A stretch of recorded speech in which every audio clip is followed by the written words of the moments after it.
How's it going, everyone? Hope you're all well. Welcome to a Tuesday special live with a special guest. Guys, let's just do a little bit of housewarming. If you guys can hear me all okay, give me the thumbs up and we will crack on with this evening's entertainment. So, we've got a few people in the house already. I know a few people have messaged me already saying that few of you are driving. Stay safe. Some of you are obviously going to catch up tomorrow or are checking in while you're at work. So I appreciate the love and support. So we've got a few people already in the house. Chris Barber, you were the early bird. Welcome, Chris. Hope you're well. Kevin, we've got Ryan, we've got Justin, we've got Dave, and we've got thumbs up to say we've got sound. That's absolutely awesome. Guys, what I wanted to do is bring some special guests to you and just genuinely chat about stuff that's going on in the industry, stuff where we think the future is going to be. MJ Logo and Designs. Good evening, Mel. Jeremy, our special guest, Jeremy from Brassman Reptiles, has always been such an inspiration and a very positive person. And I think there's so much, he has that much knowledge that I think it'd be great to start off this year's first live podcast with special guests with Jeremy.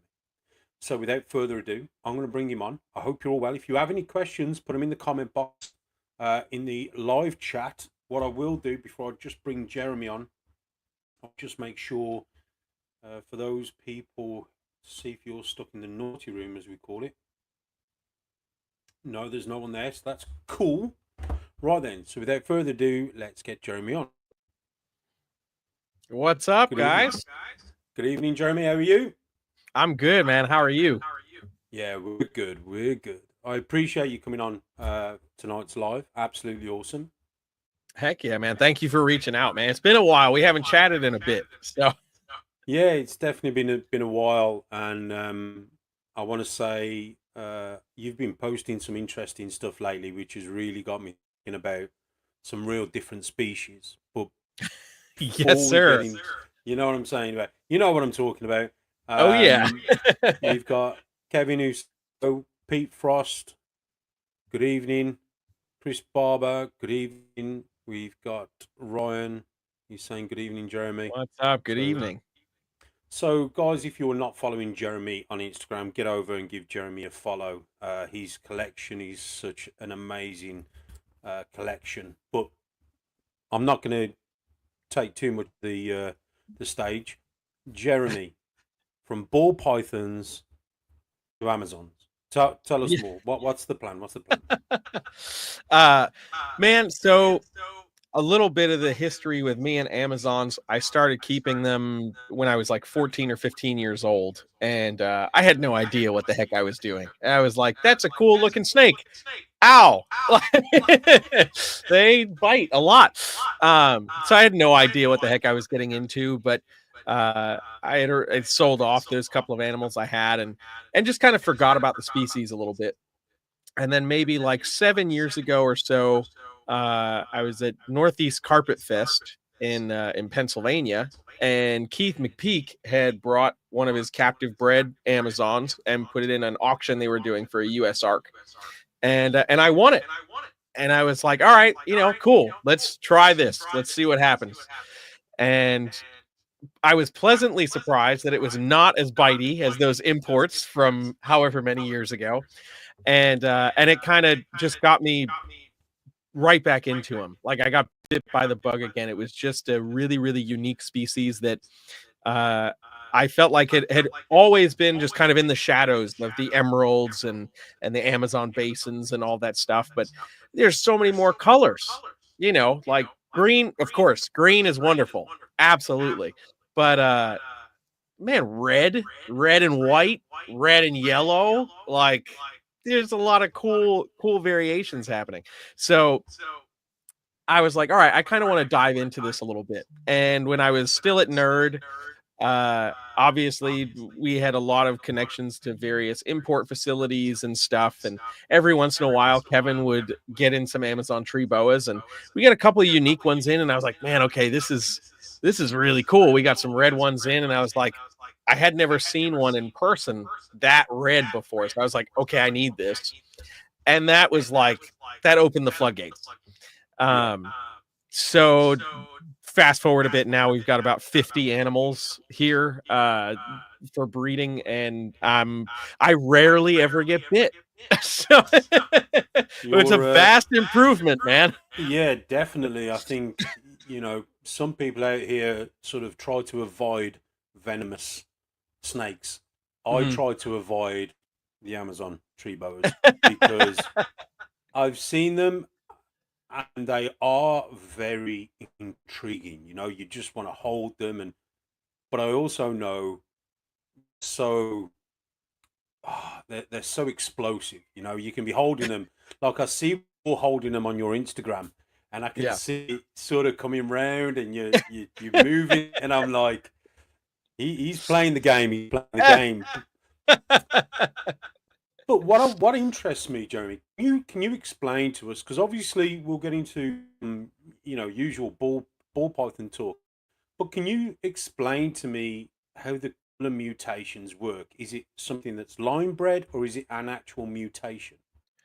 So it's a little bit of both. And I think it's another thing that intrigues me, um, more so than ball pythons do a little bit. Like ball pythons, we Hmm. pretty much everything kind of breeds true, Yeah. so we'll know, okay, if I'm breeding this to this, I should get this. We might not know what it looks like, but we know kind of what we're going to get. With the Amazons, it's very, very different. So Mm. we have a couple of true Mendelian genetics: tiger, which is incomplete dominant, um, leopard, that's recessive, um, the true red gene, which, if I understand correctly, is considered recessive, and the calico gene, which is argued to be recessive or incomplete dominant. And I think a large portion of that plays from, there's a lot of imported animals still coming in. So calico, there could be different lines of calico that Yeah. act differently. Um, so one of my original calico males, his name was Carnage. He's since passed away, but was a very, very white animal. And I bred him to a yellow tiger that was captive bred, but no red in the lineage, none of that. Bred them, and all five babies were red calicos. So I was like, okay, this doesn't align with any of what I understand Wow. from the That's genetics. crazy. Yeah, so there's still a lot that we're trying to figure out, and there's not a lot of people that have been doing it for very long with any substantial sized collection to really get a grasp on what's happening. Was it a fluke? Is it something truly genetic in a more Mendelian fashion, or what? Um, there is another gene called the marble gene, that we know is at least dominant. Yeah. Dayton Croydon produced some marbles and marble tigers this year. Their first marble tigers ever produced in the country, Wow. and actually potentially even the world. I'm not sure. Um, and they look amazing and very, very easy to spot. So we'll see if there's a super form in the future. I've heard people talking about a super tiger existing, but phenotypically is not any different than a regular tiger. So you wouldn't know We unless you which bred it. Yeah, which we have that in ball pythons, like with leopard or pinstripe. We Right. sort of thing. Okay. Yeah. Okay. Yeah. And then like bicolor stuff tends to be kind of random and line bred. Um, there are a few arguments about garden slash Halloween being actually recessive, and that yellow animals are actually the normal of Amazon tree boas, which is Wow. very interesting. Um, So just but yes, roughly then, sorry, just roughly then, how long have we been as breeders been actually captively breeding these animals successfully? so it's been going on off and on for probably about 30 years. But it's so few and far between because they're not a Yeah. popular snake. So it's like somebody has a pair or two and they breed them and then they're selling them, but they get Yeah. lost in the sauce of imports and all that Yeah. other stuff. So there's a handful of people here in the States, like Rory Gresco from Canopy Lab Exotics. He's been doing it for a very long time, and his lines are very strong, and he produces probably some of the greatest looking Amazons in the country. Um, and then Dayton Croydon, Noah Ingram, um, Ian Bissell, just a handful of people in the States that have been really locked in with them. I'd say for the last decade, at Okay. least. Okay, so that's interesting to know because obviously what I wanted to do with before we get onto the subject of ball pythons or and what have you, I wanted to discuss a different species because what really intrigues me Mhm. is, just understanding how how another species works. And I think there's a lot of people out there who don't really get, they may only know ball pythons. So when they Right. start to experience, and they want to get involved in a different species, it's sometimes where do they start? Is there a recessives? Are we just making normals? Is there a market for normals? Like Mhm. we know that there are some species out there which are quite sought after because they're so rarely bred in captivity that Right. the mutation morph side of thing doesn't it's irrelevant.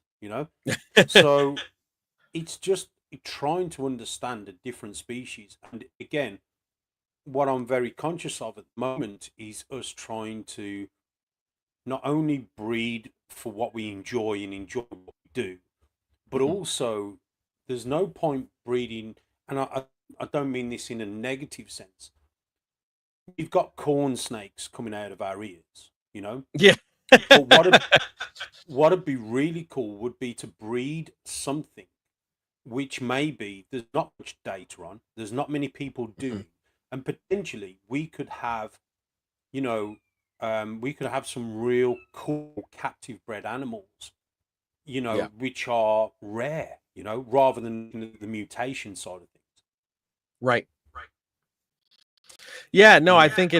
I think it's something that we're starting to see happen more of it. I don't know about what's going on over in the UK, but here in the States, as the ball python market has certainly gone down a little bit, uh, we're seeing some people try to figure out, okay, well, what's another species that I could kind of get Mm. into that's somewhat interesting? Like obviously, like Ozzy also does boa constrictors. Yeah. And like some people don't even know that because they just know them for ball pythons. Mm.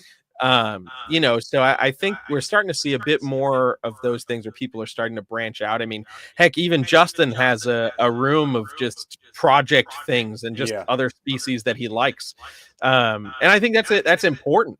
Just Yeah. have some other stuff. We all love ball pythons for sure. I Yeah. don't think that's ever going to change. They're the global king of snakes. Um, but there's so many other species Yeah. that you've got to test the waters out just a little bit. And you Yeah. also never know, maybe you'll be like me and one of those species will just take over your entire collection. Yeah, I think what's crazy, like I mentioned Justin, he's got like I think either a trio or a 1.1 of Boleens. Yeah, Mhm. Boleen pythons. Yeah.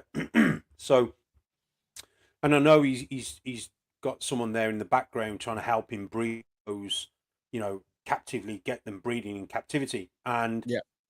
again, it's another cool species which doesn't really rely on a mutation to push it forward. It's just a very rare species, super cool python, but also very difficult to replicate in Right. captivity. So, me and Mel, we've just picked up some cool geckos, and this is crazy Ah. because obviously we've all had crested geckos or leopard geckos, and and everything in between, Yeah. everything else. Um, but I've been on the search for some viper geckos.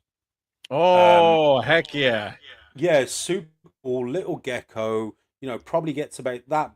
Really handleable, real so docile. It's crazy, Yeah. and they look super cool. Now, when we went to pick up my Viper geckos, I picked up a 1.3.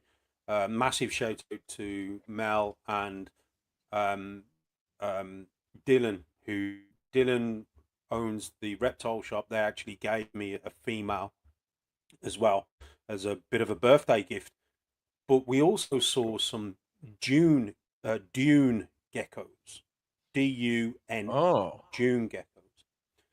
Now, these things, again, little gecko, super cool, really um, not skittish, not, they're not running off, but just something really cool about them. And again, we picked up those are males, we picked up a 1.2 Yeah. because I think as breeders, we are keepers. But I Mhm. think if we're going to get into a species, we want to have the opportunity to maybe have some eggs, maybe breed them on the off chance. Um, and for us, having those little geckos, sort of a super cool animal. You Mhm. can get them out, you can show people them, and you can have a bit of fun. Bring the fun back into breeding, sort of a thing. Yeah. So we're super excited about those. And I think ultimately, you know, for me, I think the ball python stuff will always be there. It's at the Right. bedrock of who I am and in my heart. But while we're still going on that journey, we can have some excitement with these little geckos. So, Yeah. and that's what I love about your stuff is, you are so well versed in such diversity of reptiles. And this is why I wanted to get you on, because it's important that I think when we're looking at all the legislation that we've got being fired at us, I think it's important to show the government or the right people that look, not just these horrible people that mass produce animals in these racking systems. We are actual keepers and we love our animals. So Right. I think for me, I think it's all about the evolution of breeding. Yes, we keep in racks, but we don't keep everything in racks. Yeah, yeah, yeah. Yeah, I think it's definitely one of those things where, like, I've even said it on my podcast a bunch. There are species that do really well in racks, because they really need dialed in specific parameters that are just more challenging to maintain in a Mm. larger enclosure. And then there are other species that do much better in a cage. Yeah. Um, I mean, a great example that, like, Rob and I talk about all the time are blood and short tail pythons. Yeah. They do great in rack systems, but as soon as you go into a cage, especially if you're looking, you know, uh, actually any level for caging, whether it be floor level or eye level, is very predatory to that animal. Yeah. And this is an animal that sits, buries itself under the ground, and waits for its food, or defends itself from predators. And here you are walking into your reptile room, and you're either staring it in the face, or it's just Yeah. getting a massive heat signature right at it. Yeah. It's a little bit easier with a rack system where I can open up that drawer and I can maneuver depending on where that animal is situated to approach it in a much less threatening way, Yeah. and actually have a positive experience with that species. So I think it's really important to note where that's valuable for either caging or racks, and where it's not. And to the point, like, we're all keepers. Yes, we Yeah. breed, we do certain things because it economically makes the most sense and also allows us to provide what the animal needs. Yeah. But we also do this because we love them, Yeah. you know? And I feel like that's a massive part that gets misconstrued so much, especially as we kind of are moving forward as an industry as a whole, where cages are the big topic, and Yeah. bigger is better is the big topic. And it's like, I get it. I get it. I mean, I've got a big paludarium behind me with a Chihui gecko. I think Yeah. it's awesome, you know. But if I was going to try to breed these things in mass, there's no way in hell. Yeah. Yeah. And this is the thing. I was just pulling up a June gecko because not a lot of people know what they are, Heck and yeah. there's not any like if you go on Morph Market, for example, there's not an actual, they would fall under other geckos, but they Hmm. are super cool. Again, they probably only get 3-4 inches long. They don't get very big. The males are very sexually dimorphic, in a Hmm. sense of, you can really tell the difference between a male and a female. So super cool animals, really interesting. So he gives us something different to do, and what's crazy is, we get told by experts that, we need a light source and a heat source. Yeah, you need some sort of UVB, or some sort of light source for the Yeah. animal. These two geckos, the viper gecko and the dune gecko, when the light source is on, very rarely do you see them come out. Hmm. Yeah, when the lights go out, because they are nocturnal animals, they all come out at night. So I think it's also understanding, like for me, we we understand that there has to be a level of care, or some sort of baseline, if you like, of, well, you've got to provide them with this, this, and this. Okay, great. But let's keep them in captivity. Let's see what does better. Right. Will they do better without the light cycle, or better with the light cycle, or so on and so forth? And I think what we've got to be able to do is learn to adapt to the change. Like this year, I've tried some different stuff with ball pythons, which Hmm. you would normally do with boas. So Oh, interesting. Yeah. yeah, I've implemented a little bit of a subtle change, and it has kind of made a more of a positive impact. Mm. But again, it depends on, you've got to try these things and not be afraid to alter.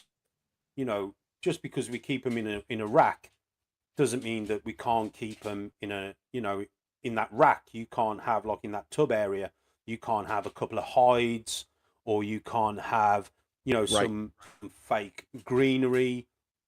Not that it's going to help that animal, but it's us accepting that, yeah, we keep in a rack, but we're not just monsters for keeping in a rack. Do you know what I mean? And Yes. I think that needs a lot of us to understand that we don't be afraid to change or try something different. There are certain species, like venomous species, like rhino vipers, for example, and gaboon vipers. Some of my friends have got them, and when they've kept them in, glass fronted enclosures, it Hmm. stressed them out to the Yes. point where they stop eating or they pass away. So they've quickly learned that if they tint the front of the glass, it stops them being so Mm. stressed out.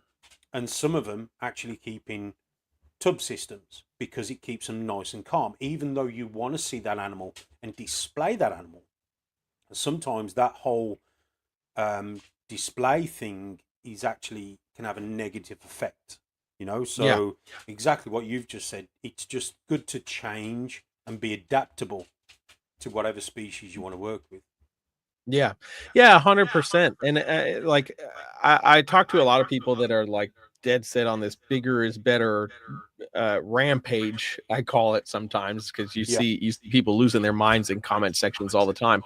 Um, and a lot of times, a lot of these people will reference zoo-like enclosures, because obviously, if you've got the money and the space of a zoo, of course you're going all out. But I usually always end up chiming in on those because I'm like, have you ever been behind the scenes at a zoo? That they've got freedom breeders and ARS racks back there, Yeah. because Cupcake the boa constrictor has like three other versions of itself kept in racks because they understand that it's stressful being tapped at and everything for days and Yeah. days at a time. So they rotate them out from time to time. And if people don't, they're like, what are you talking about? And it's like, oh, well, you know, reptiles don't like being seen all the time. Who'd have thought? Yeah. Yeah, that's crazy. And I strongly, like zoos, for example, when they have animals on display, they struggle with captive breeding. Well, you're not going to have a leopard want to breed if it can hear a lion or a tiger that's only like, X amount of meters away, Yeah. it's putting them in a very scary and nervous environment that, yes, of course, they want to breed because it can hear a potentially bigger predator. Right.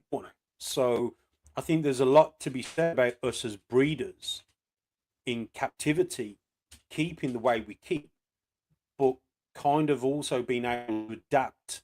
And I think it's trying to find that fine line between having, like you said, a massive zoo setup and Hmm. then look like an industrial snake breeder. I mean, like Justin's facility, prime example. Again, a lot of people would look at that and go, "Wow, it's clean, it's straight lines, it looks very clinical."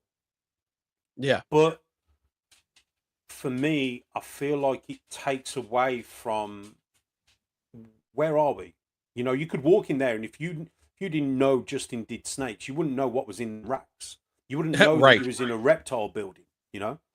Where I think for me, like what I've tried to do with the HQ is try and give it more of a jungle theme, try and make it more inviting and more interesting. Yeah. Yeah, absolutely, man. It's also one of the things, like, as I move into the Amazon world a bit more, that I've been doing and am excited about. Um, obviously, if you watch my social media, I've got cages with Amazons, but I've also been working on designing some rack systems that use Cambro tubs, which are food storage tubs. They're polycarbonate, so they're clear, just like but they're the Yeah. size of a cage, Wow. and that is amazing. Yes, it's certainly much more expensive, Mm. but if I'm looking at an 18-inch cube cage that's like what I'm housing young adults, maybe even adult males, uh, these Cambro tubs are 26 inches deep, 18 inches wide, and 15 inches tall. So it's essentially, if you just compressed that 18-inch cube a little bit, stretched it out, you're kind of getting the same appearance.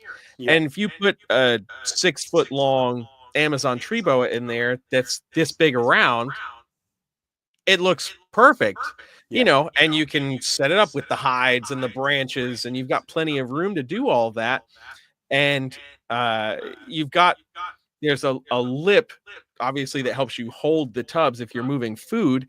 So because of that little gap, you can actually put a small LED light right under where that lip would go. So now you Cool. can include lights into your rack systems, and you start adding photo periods.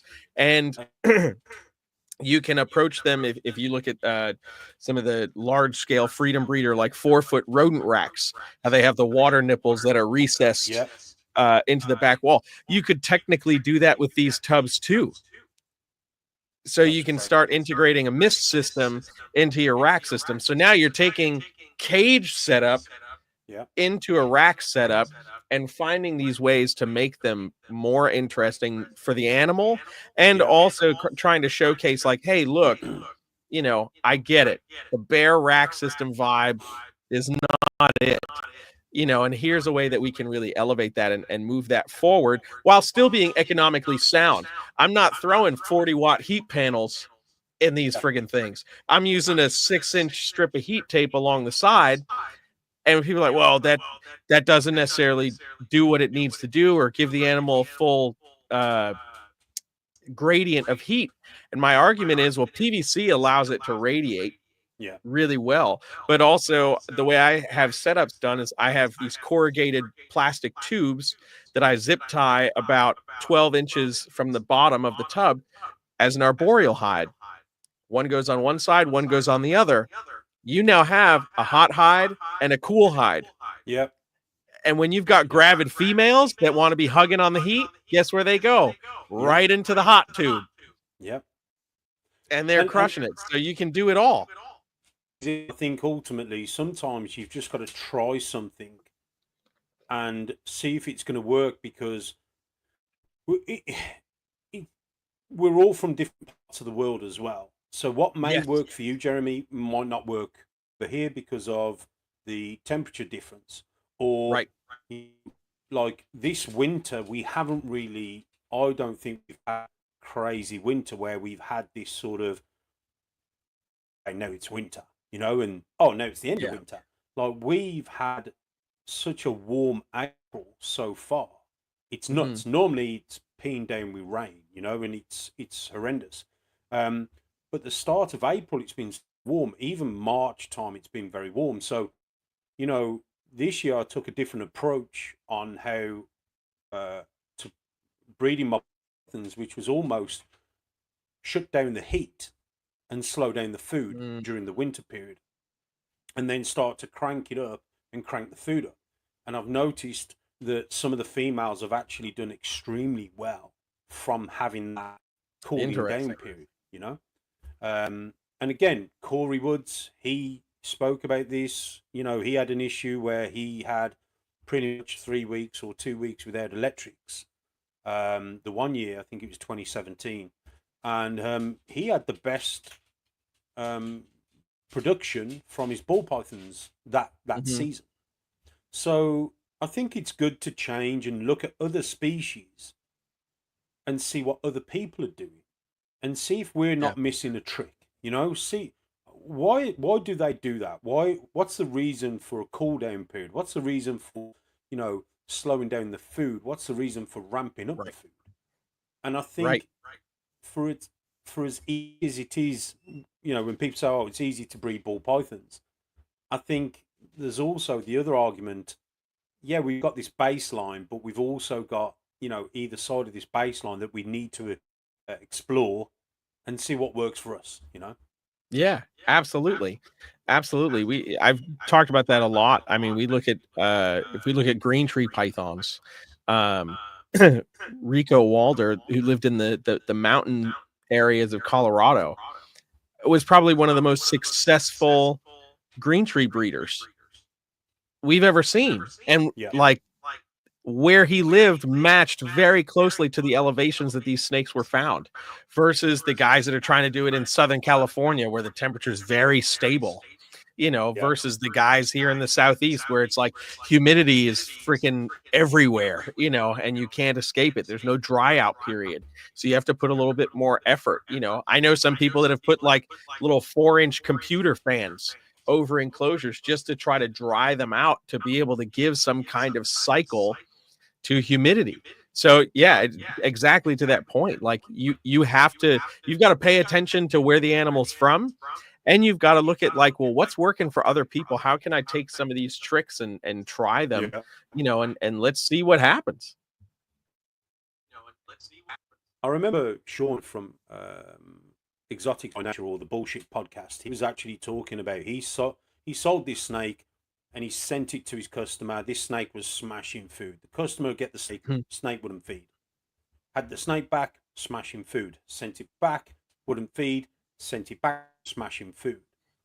And this went on a couple of times. And the only thing that Sean could put down to was a different elevation of where Sean was compared to where his customer was.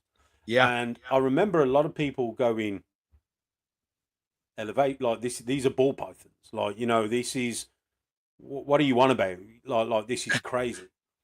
And I think we the more we evolve in this hobby, the Mhm. more now we start to think, I mean, there could be something in that because I kind of had a snake here, sold it to a guy who lived 15 minutes down the road from me, and he couldn't get feed.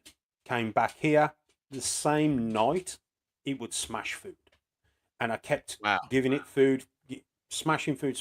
I said, it's feeding, take it, it's all good. Sent him videos, showed him pictures of it feeding. He had it again, 10 minutes, 15 minutes down the road from me, wouldn't feed.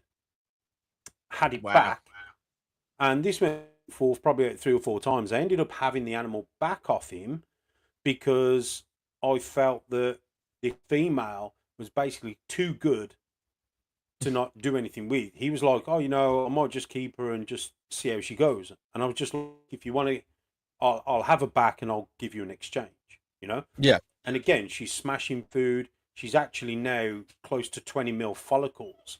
Oh So wow. it's just crazy sometimes how these animals can go off food and we don't stop to think about the factors. Like, I say to people, what tubs have you got it in? Have you got, what bedding are you using? What are you, so on and so forth. Yeah. But also there's other stuff like geologically where you are in the world. Even though he's only 10, 15 minutes from me, he kind of he's actually lower than me. So then Mhm. it got me thinking. I remember Sean's podcast when we were talking about, um, you know, the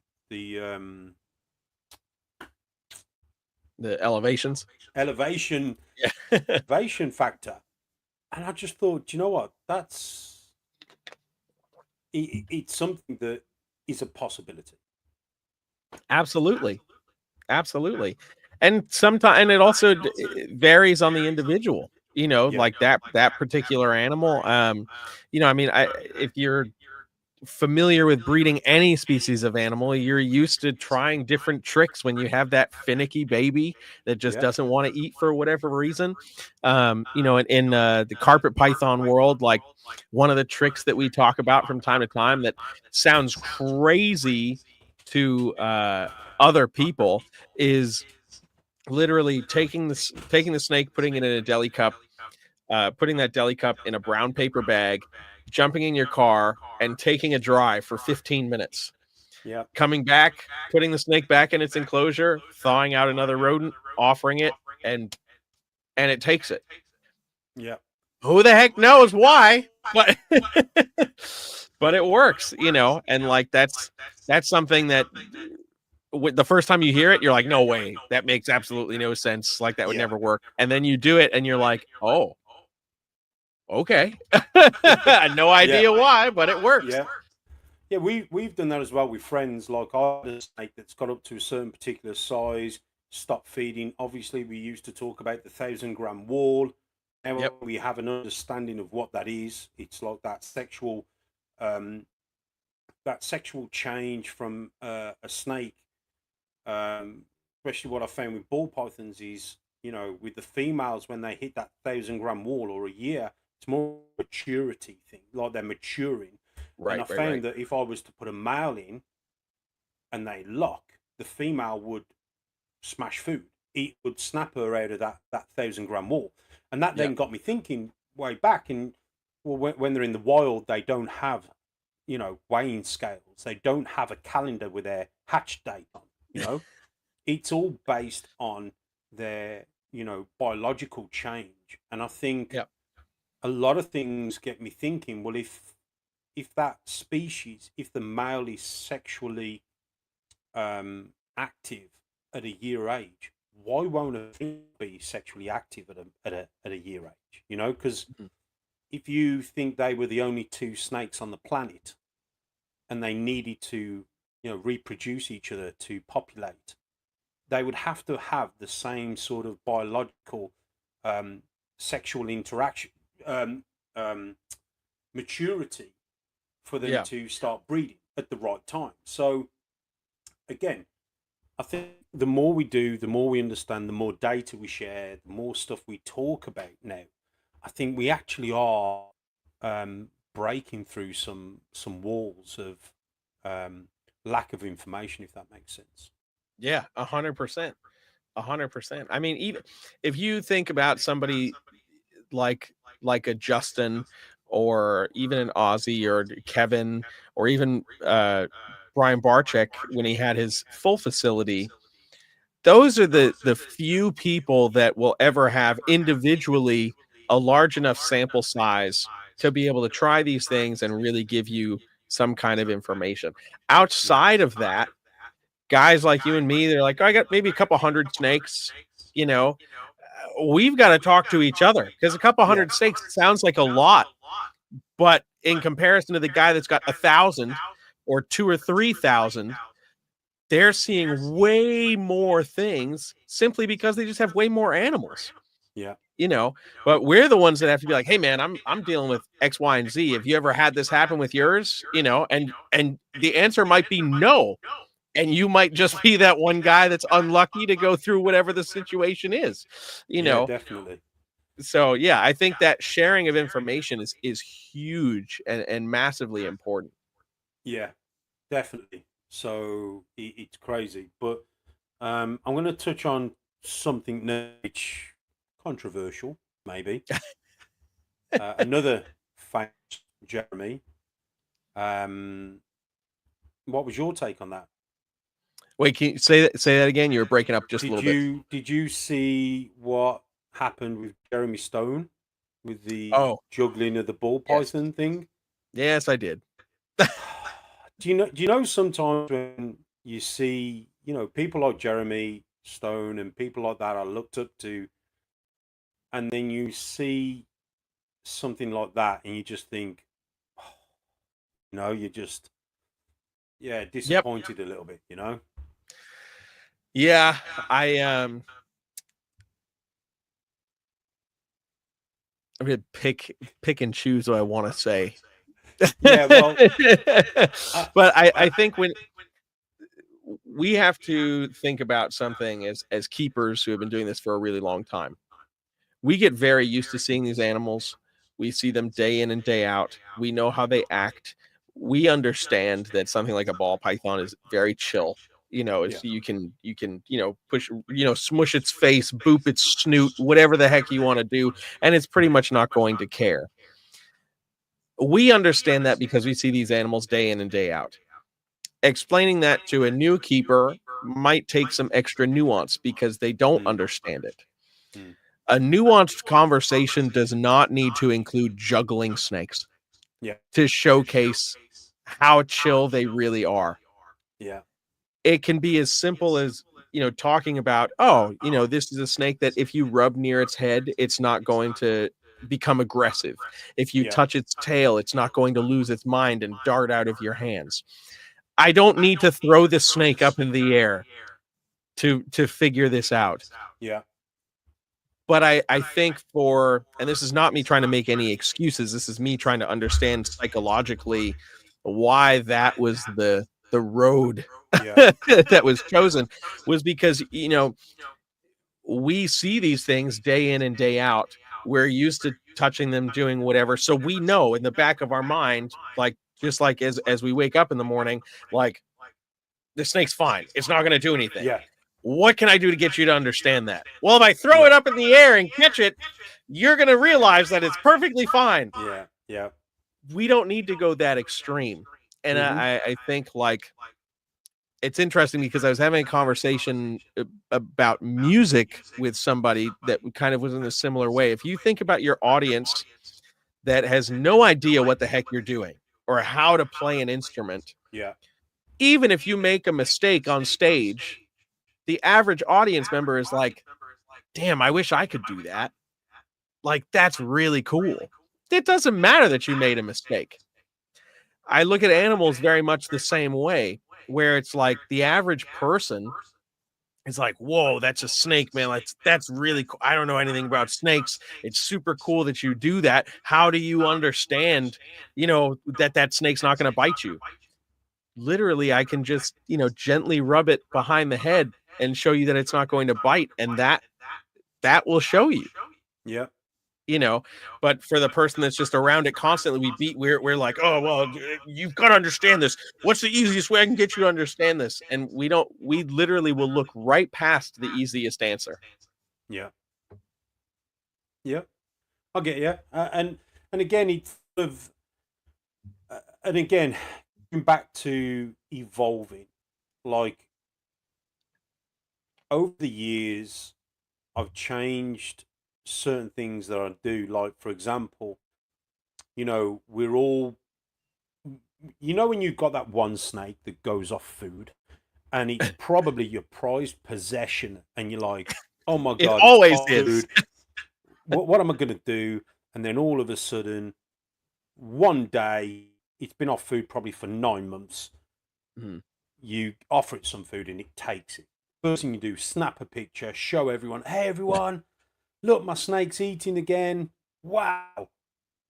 Yeah, we understand a snake eating. We know how that feels.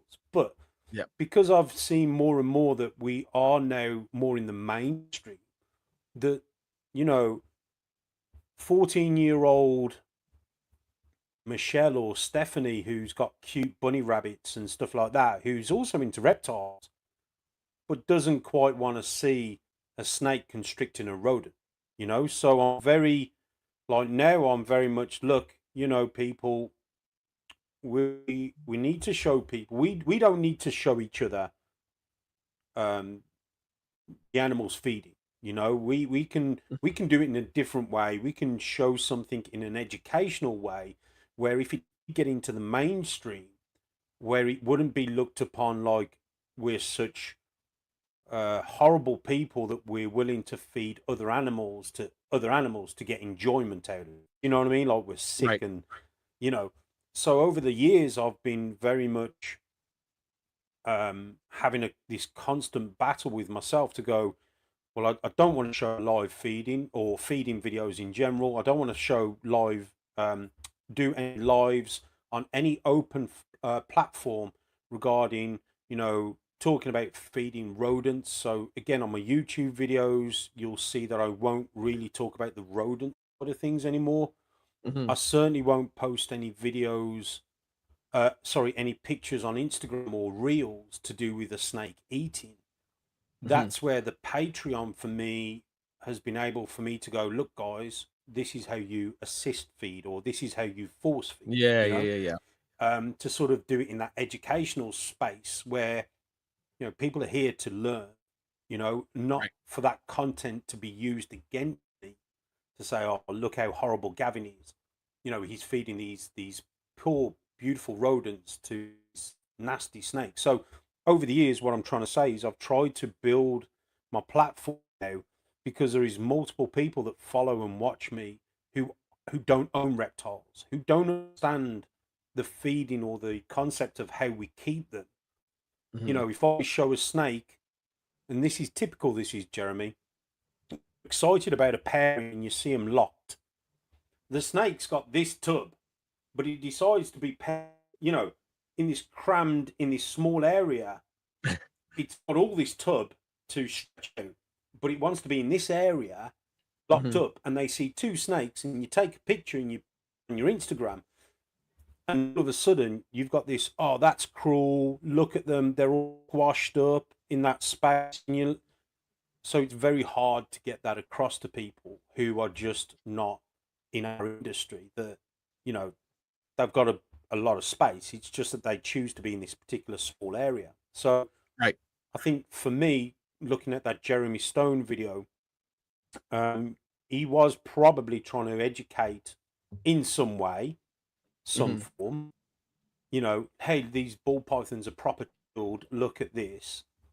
But I also believe, again, it's got into the wrong hands. It's been leaked out. You know, I don't condone what he did, but I also believe as who he is, Hmm. he has a, you know, he's been watched. He's been, you know, critiqued. Is that the word? Critiqued, Critiqued. Yeah. critiqued. Um, and so now you've got a different level of persona. You know, you've got to carry yourself better. You know, Hmm. you know some people, like the way they've carried some videos on YouTube just to get clickbait. You know, do Absolutely. things. Now we've got to do things slightly different. You know, so I think times have changed, in my opinion, and I think how we carry ourselves in our social media is, when we post a picture or a video, need to think from people who are maybe subscribed to our channel, or, you know, following us, that they don't own a ball python or a reptile. They don't understand, and straight away it Right. looks cruel. Do you know? Yep. Um, and I'm not saying what Jeremy did wasn't cruel. What I'm saying is, I think the world has changed, like you said, you know, and I think we've got to educate and just be mindful, you know. Yeah. I think, Yeah. 100%. I was talking with a younger reptile keeper, um, a few months back, and we were talking about racks and cages, and they're like, they get the idea of racks, they understand the idea of racks, but they would prefer to see everything in a cage. And I'm like, let me. there- There's a couple of, and I said to him, I'm like, there's a couple of problems. If I put a ball python in a 4x2x2 cage, which the pet industry is claiming is the new standard of keeping ball pythons, that cage is going to use a 90-watt heat panel, number one. So if I look at a CB70 rack, I'm not even going to look at the 55 or 50 series tubs from ARS that are more narrow. Let's look at a CB70 tub. I can fit 3 of those with a 6-inch strip of heat tape and to provide heat. And it's going to be, let's be generous and say 20 watts. Yeah. So from the economic standpoint alone of what overhead looks like, it's a significantly cheaper investment for me to get a rack Yeah. that would provide a decent amount of floor space Yeah. to an animal, and reproduce it. And because of that, not even looking at food expense or anything like that, I'm able to charge X price to this or for this animal when I bring it to market. Yeah. If I'm looking at a 4x2x2 cage for a single ball python, now if I want a pair, I have 180 watts of electricity being used for these 2 snakes. And then you go into feeding and you go into, rearing all those animals. Are you going to keep those babies in tubs?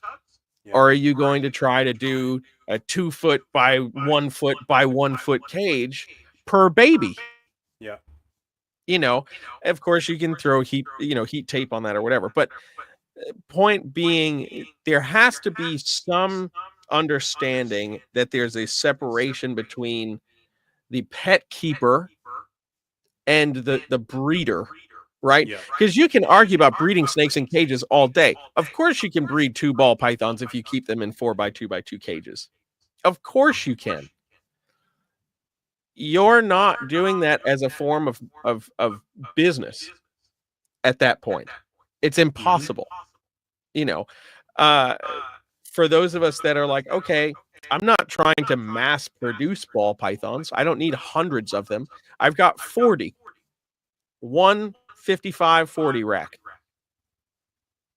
I can produce exactly what I need to there in an affordable cost, in a small footprint, where the animal still gets everything that it needs at Mm-hmm. at the most basic level, right? If I want to be as bare bones as possible, substrate, water dish, that's it. Yeah. I can still make sure that that animal is properly taken care of. So, and because of that, if that rack costs me basically about the same as 2 cages worth of electricity, I can keep my price point low. Yeah. The Yeah. economics of keeping and breeding don't get discussed enough, Yeah. I feel like. So And when we're having those conversations, it's like, I understand why you want to see things go this way. And I'm not saying that that's a bad thing, but what I'm saying is in order to meet market demand, it would be impossible financially to make that happen and charge what we're seeing ball pythons go for in today's market. yeah. I mean, hell, a Pompeii would be $50,000 Yeah. if we had to do them all in cages like that. I think what's important as well, Jeremy, you've just touched on there, like I said, the economical side of things, but also we're also trying to imitate what goes on in the wild. So we're using a tub system as particularly a hole in the ground. We can mimic a hole in the Yes. ground via a tub system. A male in the wild will come across a burrow where a female is, smell her scent, and Yes. then be intrigued to go down that burrow to that female. Now, that's exactly what we do. We take a male out of his enclosure, because if you guys watch your snakes, you'll see the males aren't interested in food, and sometimes the females, but they're into the tub. They're trying to come out. They want to come out because they Yep. want to go looking for that female. So Right. we take the male out and we introduce him into the female's hole, if you like. And that sounds a Mhm. bit bad, but you get what I'm saying. We're putting the male in already in there. You know, he doesn't have a Yeah. choice which hole he's going to go in. He's going in that tub, and try and keep this PG. Yeah. But what I'm trying to say is we're also using the racking system as an imitation of what would actually go on in the wild. And once the male had locked with the female, then obviously whether it's an hours, 2 hours, 4 hours, 5 hours, the male would then go on his way. You know, two, Yep. 3 days, whatever, he'd be off and on his way. Hence why we take the male out and we put him back in his own enclosure. I think there are certain species that work better as a communal, and it's been Mhm. proven now. A lot of the vets are saying now that keeping geckos and um, bearded dragons actually as a communal setup is doing better as a pet, because what was happening was the exotic vets here in the UK were getting a lot of reptiles who were actually egg bound. Yeah. Mm. And they were egg bound because they were not going through the breeding cycle properly. And what this one exotic vet did was actually keep these animals that shouldn't be kept communal, that we get told by reptile shops. And if you're having two leopard geckos, you've got to have two enclosures, whatever. Um, Actually started keeping them together and started seeing a healthier um, because a healthier colony, because the actual animals were able to go through this breeding cycle. Right. So I think to understand certain species, and we've said this before, certain animals like to hide. If we put them in a big enclosure with glass fronts, it's going to spook them, stress them, so on and so forth. So I think understanding, and the only way to um, to show people that we actually know what we're on about and we're not just being cruel is to educate people. Unfortunately, you can't educate those who don't want to be educated. Yeah, they've just got Exactly. one agenda. But ultimately, that's where, like, I now look at my social media as a gateway. So people can go, oh, Gav, I'm really interested in what you're doing. Can you tell me a bit more? And then we can go in and tell them the ins and outs, if you like. Yeah. Um, but yeah, I mean, it's really interesting. I know we haven't got much time with you, Jeremy, but I just wanted to touch on very quickly some ball python stuff with you. Yeah, Um, absolutely. Obviously, you're a massive hidden gene woma and various crazy and other weird and wonderful stuff from Nerd, like the Odeon ball and stuff like that. Yeah. You doing any more ball python stuff, or have you just completely gone away from that and you're just doing your Amazons? What are you doing now? So I'm still gonna have some ball pythons. I'm downsizing after this season once again, and going from about, I think, 60 animals that I have now down to about 30. Yep. I'm gonna have uh, probably half of those here on site. The other half I'm sending to a good friend of mine a few states away. Um, because I don't necessarily want to sell them, but but need the space here. Yeah. So I've worked out an arrangement with him, and that'll take place later this year. Um, but yeah, I ball pythons are always going to be king. Yeah. They're a great pet snake. You can't argue with the natural beauty that we're Yeah. creating, Yeah. by combining some of these genes. So I can't see myself never having ball pythons in the collection. So, and yeah, I've got some hidden gene woma stuff, doing some hidden gene woma triple het true ghost clown combos and Dude, stuff. So I'm waiting on a clutch. So I bred a blackhead Mojave hypo het pied to mhm. a Exantic VPI Exantic clown.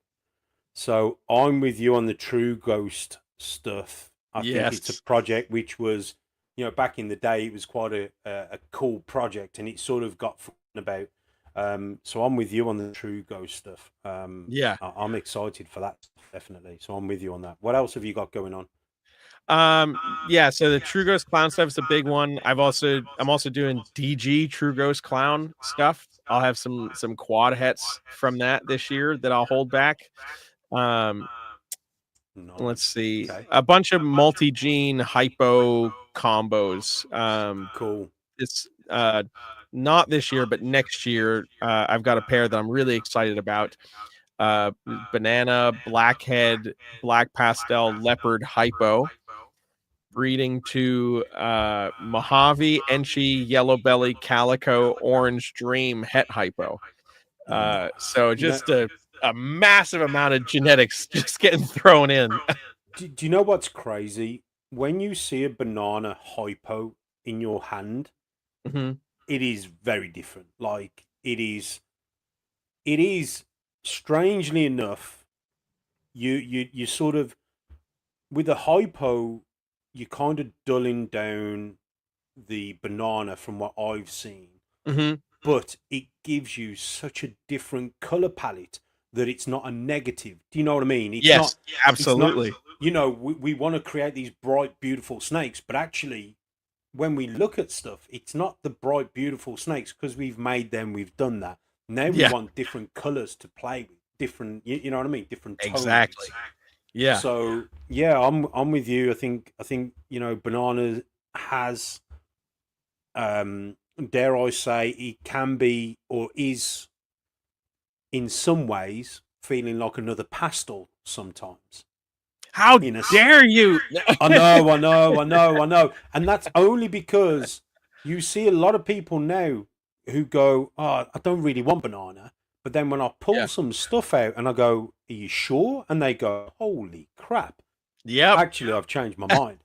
I Yeah. think I think it's just a case of, like I said, it's what you do and how you do it. I've done the same with pastel stuff. People have gone, "Oh, I don't want pastel in that, Gav," and I go, "Well, this is it with pastel, and this is it without pastel," and they go, "Yeah, I'll have it with pastel." You know what I mean? Yep. It's Absolutely. one of them. So, um, Yeah. yeah, I think it's cool that you've still got some cool stuff going on, and Yeah. I And don't I've blame you. got uh also some double het candy puzzles. I'm working on Oh, that okay. project. That's my little like way in the back project. So we'll have hopefully some double hets Yeah, this yeah. year. Yeah, I must admit, like, I never saw candy or toffee as a massive thing, as something like I'd want to get into. But my Mhm. partner Mel, you've met Mel from MJ Logo and Yeah. Designs. There she is. She's just jumped up. What's up, Um, Mel? her candy stuff. When I saw it, I was like, "Holy crap! This is nice. This is good stuff." Yeah. So she's doing some different stuff with a gene called dark matter, which is Mm. basically lilac with the albinoism side of things. So like toffee and candy and albino, it works very similar. But it brings back contrast. Instead of it Ah. turning into an albino, it turns it more like a, I don't know, like a DG monarch is probably the best way to Oh, describe it. wow. Okay. Really weird. So she's doing some different stuff with the candy stuff, but I was very pleased. Well, I was surprisingly I was surprised with how good the candy stuff in some aspects looks better than the lavender stuff. Mhm. But again, it's what you do with the lavender which then can go the opposite way. So Yeah, I yeah, think for sure. it's definitely important what we do. You think about what you do, especially now with the way the market is. I definitely think people want different stuff, Jeremy. Do you know what I mean? Yeah, I agree, man. I think I certainly don't want to be negative about the market because I think the market is still very much a fertile place. But Yeah. uh, I think for a long time, we've been seeing the majority of the market follow a handful of people. and Hmm. what they want to produce, and which is great because it's, if I'll pick on Justin because I love Justin. I was just talking with him at Tinley, but every time that guy posts a video, it's a great boost for his sales because he's got all the genetic byproduct right there. Yeah. But it almost forces a little bit of a bottleneck in the way the industry Yeah. moves. And if you don't have stuff in that project, then you end up kind of sitting around on stuff because we're now trying to chase a new idea. So the easiest way to stand out is to do some different stuff, you know. Yeah. And I think it's important to still be parallel with what's trending, but and puzzles trending, and there's a lot of cool puzzle combos coming out. But I was like, man, what can I do with it that's going to make it different? And true to form, I've got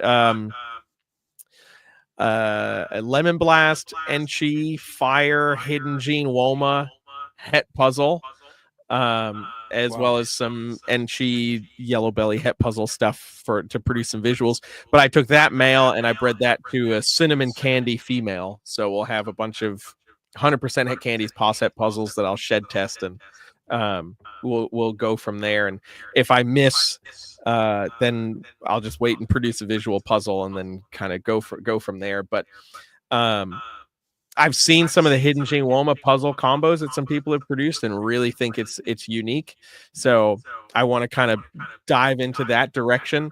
And then in parallel with that, I'm going to take puzzle into Axanthic because I've seen a Yeah. couple people do that and really like that look as well.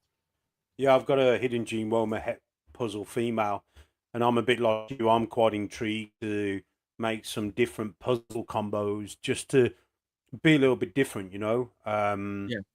I think it's important to, in fact, the next clutch that I'm due to cut in about a week and a half is a little puzzle clutch. So we'll see Nice. what we get out of that. But I definitely think there's still so many different ways to take different projects where, yes, you're right.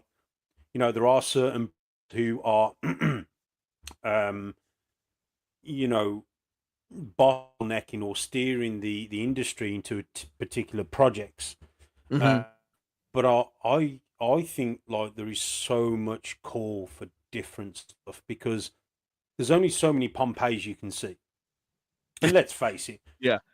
Pompeys look amazing, but once you've seen one, you've seen one, you know, and whether it's got special or OD or something, it's still got the same sort of base genetics, you know. Right. Um, but that's where I've noticed when I've started posting some really unusual stuff. You you know what I mean? There's lots of traction there going, wow, never seen anything like this before. Yes. So who knows? Yeah. Maybe 100%. maybe an odium puzzle is something could really change the industry. You never know. You never know. It's true. It's true. So I have Hidden Gene Woma, Enchi, Yellow Belly, Odium, Ultramel male that I've plugged into a handful of things, and didn't know that he was Ultramel, or excuse me, he was Odium until I bred him to a Hypo Mojave and produced an Odium combo. And I got the male from Kyle Hoffman. Oh And wow. I had reached out to him. I sent him a picture of this Odium combo, and he's like, "What the hell is that?" And I was like, "Well, you tell me, because this male's got Odium, and we didn't know." And it was so bright, like the Yeah. Ultramel had made it so bright, it was almost impossible to see the defining line. So I'm sitting there staring and turning this ball python, trying to find the line, and I finally got it in the right position where I could actually see. It's like the faintest marking for Odium Yeah. that I've ever seen. But I then immediately sent pictures to Kevin and was like, "I beat you." No way. That's awesome. Yeah, That's man. So awesome, though. I'm really intrigued to see what that's going to look like in the future. I Yeah. mean, we had only gotten a couple recessives into the Odium project at Nerd, and I know that Kevin's more interested or has been more interested in just plugging it into all the Kodam stuff because we're Yeah. still trying to figure it out and understand it. And I'm like, now let's take it up to hard mode a little bit and throw it into stuff like ultra mode where we can't see it. Literally balls to the wall. You know, it's you got to do it. Yeah. Yeah, I think that's super cool. Um, Jeremy, I'm conscious of time because I know you've got to shoot off, but I really appreciate this, and I think I'd love to get you in again. We'll talk about some other stuff. I've got a whole list Yeah. of stuff I wanted to talk about, which I think you're the type to talk to about things because you have no invested interest. Does that make sense? Like Yes. when someone goes like, "Oh, I've got a leopard ball python, and this is the future, and this is what it is." Yeah, because you've got a leopard ball python. Do you know what I mean? There's a lot of Yes. stuff that Absolutely. you've been around in your time, you know, whether it be with Nerd or Brassman and everything else, and all the other bits that you know you've been to shows and speak to others. You've got such an insight into things that it's unbiased. You know what I mean? Your For opinion sure. is very unbiased. You know, if you think the animals I make are, are rubbish, you're going to tell me. You know, and that's something that I love about you, Jeremy. That the questions I've got for you are pretty much I know I'm going to get a straight answer.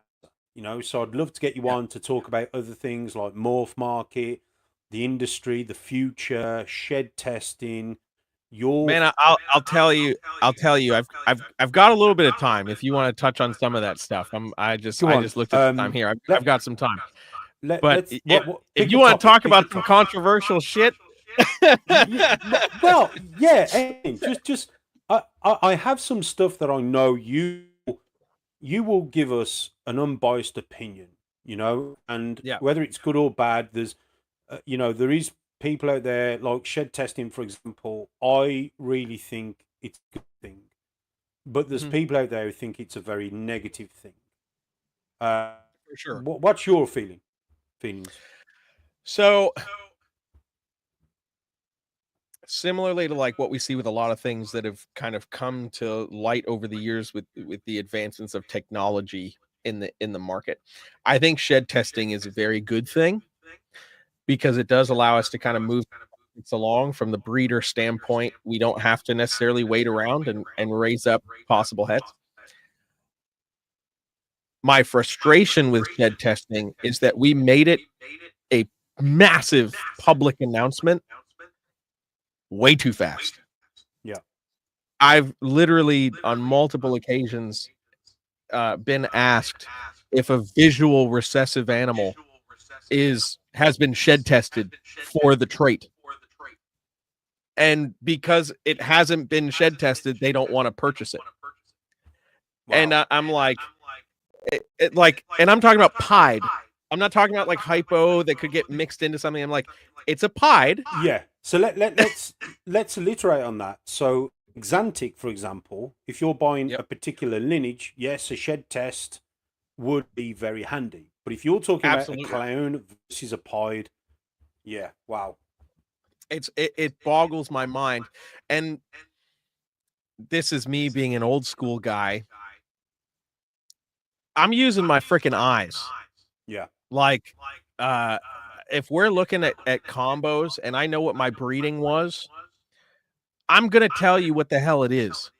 Yeah. I know what I'm looking for with my combos. So no, I'm not shed testing the 6 gene ball python because you don't believe me. Because the 16 other breeders that you've reached out to on Morph Market have shed tested for every gene. Now, if I'm making some genetic mess that I genuinely am like, I don't know what this is, different story. Yeah. But once again, this is where I think shed testing has become a or is a great tool for the breeder to be able to know, okay, this was pos het. I know it's het, or I know it's not. I can move accordingly. Or, I made this really cool snake. I don't know what it is. I can send in a shed test and figure it out and then have a direction versus taking a guess and then potentially being very disappointed. Um, but I think we also need to understand that the average reptile keeper, the average ball python keeper, might not grasp the full idea of what's going on, especially if they don't already have an understanding of genetics. So it Yeah. does create a little bit of an extra headache that sometimes really makes me scratch my head, man. I can't even lie to you. Like, Yeah. Yeah, I get it. I mean, for me, like for example, I brought a Wookiee, and Mhm, again, my my instinct is to go, well, now we know that chocolate and Wookiee are different. I'm going to shed test to make sure this is Wookiee. So then, if mhm, someone, I have chocolate and I have Wookiee. If yeah, people want a Wookiee, I've now got a shed test to say this animal that's produced these babies is a Wookiee. So yeah, you can buy with confidence, let's say. Yeah. If you're after a particular gene. Now, for me, I am shed testing certain things like my exantic lines to make sure that they are what they are. Because back in yeah, the day, we've kind of all had this situation where we've brought something and we've bred it this exantic to that exantic, and it's not made any visual exantics because somewhere along the lines it was a TSK versus a VPI and we didn't know, and it was an accidental, right. thing. So for me as a business, I am shed testing as much as I can for the lineage or the line, let's say, Right. of whether it be Xantic, Wookiee, whatever, so on and so forth. Um, there's certain things out there, like you said, that you can clearly see is what it is. Now, I also talk that this is also a theoretical idea. So, like, I learned this from Ozzy that we're Mhm, we're we're working with different mutations, but we're also looking at the trait side of things. So, an expression of a pied could be high mhm, or low white. Yeah. right. So we have these expressions that we've got to understand that just because that's an orange dream doesn't mean it needs to look like an orange dream. It could be a very low expression orange dream or a Mhm, very high. Oh God, look at that orange dream. It's amazing. Must be a super orange dream. It's just a very good expression. You know what I mean? right.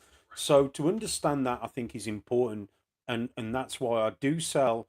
And on my morph market, it does clearly state, it is all theoretical ID unless proven otherwise via a genetic shed test. Yeah. Um, and I have been, even with a negative shed test, it's Mhm. also saved me not only money but time and effort. So Oh, if this animal's absolutely. come back negative, I know all of its siblings. I don't need to shed test because whatever it was pos het for now doesn't exist in its siblings, in its offspring. Right. So I don't need to spend $50 or £50 on these babies because I know that's the case. But also, I don't have to grow them up for 3 years to breed Yes. them to find out and make a clutch that I know I'm not going to keep and go, well, that was a waste of time. You know what I mean? Right. I'm Right. not keeping that. So, using shed testing, I think, as a tool Mhm. is is how it should be, not used in a sense of, well, I'm not going to buy that animal unless you have all the shed testing done for all that you tell me what it is. You know what I mean? Right. Right. So I think I kind of agree with you on that, and I think you've got to look at it and embrace the future. And I Yeah, think that's absolutely. that's key. Shed testing now has come into our industry, whether it's a positive, because some people will say, yeah, but look at all the money that now people are spending on shed testing that's going into shed testing instead of going and buying an animal. Yeah, I But that's agree. a choice. That's a conscious choice that's being made. And then that person's gonna know what makes the most sense to purchase. Yeah, exactly. So you can take, and again, taking negatives and having a look at it from the other side of the fence and going, well, actually, yeah, it has cost me money. It's cost me money to test, but I Mhm. also know now it's saved me money because those animals that aren't het for what I want, I can sell. So Exactly. I'm not feeding the animals.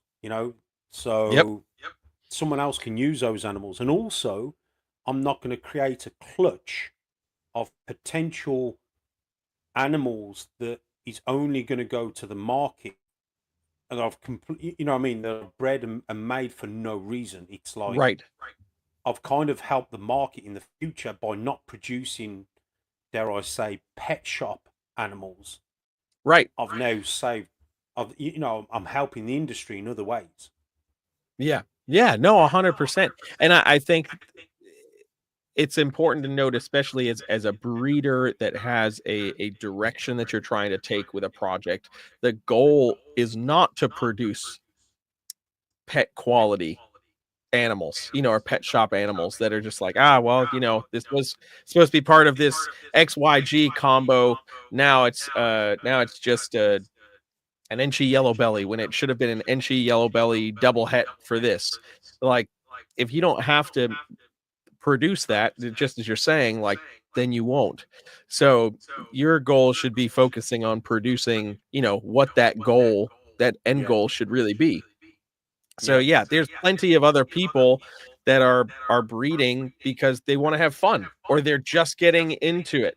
So there's always going to be uh a large amount available on that pet shop level, animal. Not to say those animals are worthless or don't have value, but for breeders that are producing larger numbers because they're trying to pursue a project, if we can cut down on what inevitably just ends up kind of flooding that space, Yeah. then we're doing a very positive thing in the market for sure. And also, here's the thing. So Kevin's just posted a statement out there about a yellow belly lace combo that he's got. Um, Mhm. what what what can sometimes happen is sometimes the breeder Kevin that may have sold you that animal, he's convinced he's got lace animals. So he's bred them and made them and sold them in goodwill, thinking that he's got lace. Mhm. When in actual fact, he may not have lace. It may be something completely different. And I Yes. think I think sometimes, and again, there is a controversy around lace because, again, different expressions better than others, different lineages, again, line breeding is a thing. Yeah. Maybe you've helped that breed. Let's say I brought a lace animal and it's not lace. I can then go back to the breeder and go, hey, you might want to test your original animals because this one that looks crazy, that does look lacy, is come back negative for lace. So it Right. might be worth double check. And sometimes you've got to look at it and approach it in not so much a negative thing, but more of a positive thing that you're actually stopping that breeder from mishygiene or mis-selling animals in the future. Right. So, I think I'm kind of the same. I've got an animal which I brought in, which is a very low expressive lace. It's a phantom yellow belly lace. Mhm. Now, I can see lace, but I'd also be confused to be that could be the yellow belly and the phantom creating that look, you know? Right. So I'm yes, I can shed test, which I have got a shed test behind me for it, ready for it. Mhm. But I'm breeding it to a female pied as well because if it does turn out to be lace, then at least I've got some lace het pied stuff because lace pieds I think look great. Yeah. But I also picked up a lace yellow belly animal, which I could definitely see was lace yellow belly. You know what I mean? It's in your face. It's So like clear as day. Yeah. yeah, yeah, yeah. So I think it's important sometimes, like I said, using the shed test as a tool. It can create a lot of positives as well as the positives outweigh the negatives. I feel, but I think A there hundred, is. 100%. Yeah. I think there is. I have heard rumors that there's a lot of lace animals out there which lace, and people who have Mhm. brought them have spent big money. And I think a lot of people have been worried about the lace test coming out because it would, yeah, squeaky bum moment. You know what I mean? Like a lot of people were worried about that, but it is what it is. Uh, Yeah. so yeah, Jeremy, look, we've got to get back on this. There's questions and stuff I want to talk to you about, and like I said, you will give Absolutely. an unbiased opinion. You know, you're Yeah. not going to sit there and think about the question that I've asked you, come up with an answer that's going to be, you know, who's this going to better suit? Is he going to better suit me, or is he Yeah, going to yeah, better, yeah, yeah. you know what I mean? So I appreciate your honesty. But guys, please Absolutely. go and give Jeremy a follow if you're not already. Tell him how much you enjoy company, because the guy's an absolute scream. I've been in his company a few times now, and the guy, he's an amazing guy. I'll admit that. I appreciate it, And I man. And appreciate our same. friendship, Jeremy. I appreciate it, really do. But Yeah, Jeremy, same. thank you so much for coming on, being our first guest of the year. Again, keep up all the amazing work and the education stuff that you do. You are educating, and you are very fascinating to watch you. I am waiting for you to get bit in the face. I'm not going to lie, you know. I'm not gonna lie, especially the one you posted, the red one you posted, and it was Oh, just yes. it was just looking for your face. But you know what? I don't want to see you get hurt, but I'd just be like, yes, Jeremy's been Yeah, tagged. But yeah, in a nice way, in a nice way. of course. Of Um, course. just hold on there. I'm gonna put you backstage, but thank you Cool. again, Jeremy. Thank you. Absolutely, Gavin. Thanks for having me on, man. Awesome. Thank you. So there you have it, guys. Jeremy from Brassman Reptiles. Jeremy, for me, and I'm not just saying it because he's backstage, but he's a very, what I would class as a type of guy.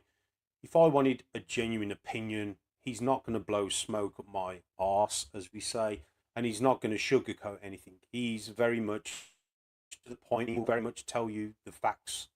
He's a very knowledgeable guy. So if you do have any questions, or you are interested in anything that Jeremy's doing, feel free to drop him a message on Instagram. Trust me, if he knows you've messaged, he will reply.